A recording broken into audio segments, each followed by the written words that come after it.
পরবর্তীতে তিনি যে গীতার বাণী দিয়েছেন সেটা অনুগীতা নয়, ওই গীতাটাই তিনি মূল গীতা কিন্তু অর্জুনকে বলেছিলেন, তিনি তখন সেটা স্মৃতিতে রাখেননি। যাই হোক, এখন এই যে আমাদের অত্যন্ত ভাগ্যবান এইবারের পুরুষোত্তম আসেন যখন সব গুরুরই সার্থকতা, তাকে ধরলে আসে না কো গুরুর ত্যাগের ঘৃণ্যকতা। ঠাকুর এবার এমন কথা বললেন যে তুমি যত গুরুর দীক্ষা নাও নাই কেন, পুরুষোত্তমের দীক্ষা যদি তুমি নাও তাহলেই তোমার এই মনুষ্য জীবনটা সার্থক হবে।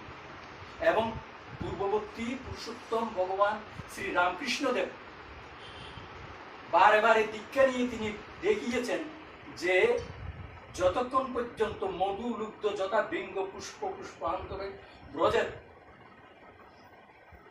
জ্ঞান লুব্ধ তথা শিষ্য গুরু গুরুবান্তরণ বোঝে, অর্থাৎ